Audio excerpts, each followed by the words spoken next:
Assessment methods. When carrying out assessment, whether in the work environment or part of a vocational qualification, you will need to select a method which best suits the outcome required. This presentation is going to take you through some of these methods and present pros and cons for each. The first one we're going to cover is observation. This is where an assessor observes their learner in their working environment.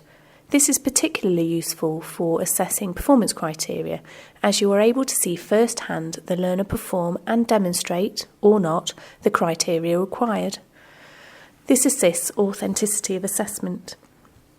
In addition, as the assessment is happening in the learner's work environment, there is no need to remove them from the workplace, which creates minimal impact on the employer.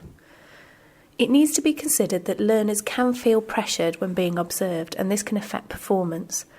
This pressure can be somewhat alleviated by making sure that the learner is fully informed prior to the observation of the criteria they are expected to perform and when the observation is to occur.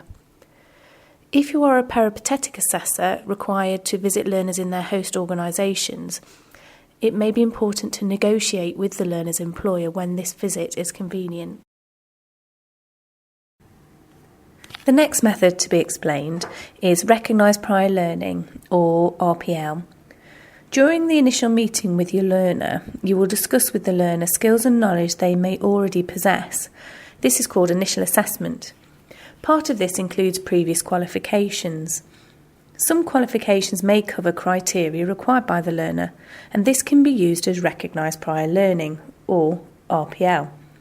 This means the learner will not have to cover the criteria again.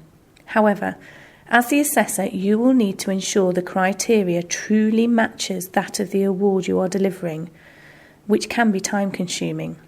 Also, the learner will need to provide certificates of evidence of this recognised prior learning. Witness statements.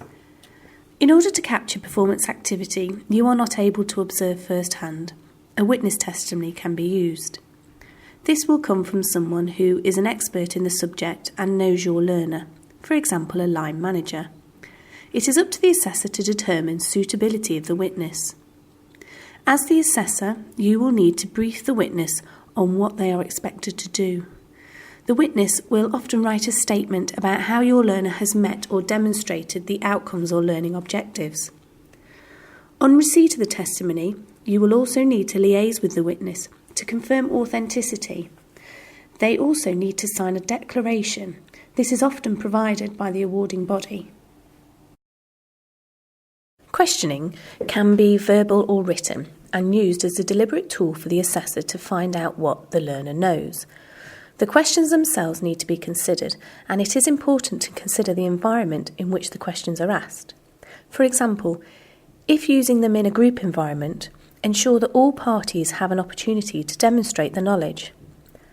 There are many different types of questions: open, closed, probing questions, and rhetorical, to name a few. Questioning techniques are also useful during feedback with the learner, which can promote reflective practice to assist learning. Overall, the important thing is that, as an assessor, the method you choose is valid against the criteria. For example, you wouldn't ask a learner the question of, how do you put up a ladder, if the standard they are required to meet states that they need to demonstrate putting up the ladder. Here, an observation would be more appropriate. You will also need to consider your learner's needs. For example, demonstrating knowledge via presentation when they struggle with such tasks. However, this may be unavoidable if the qualification, for example, required presentations. In summary, assessment methods need to be considered, their strengths and weaknesses, so the best is picked with consideration to the qualification and the learner. End of session.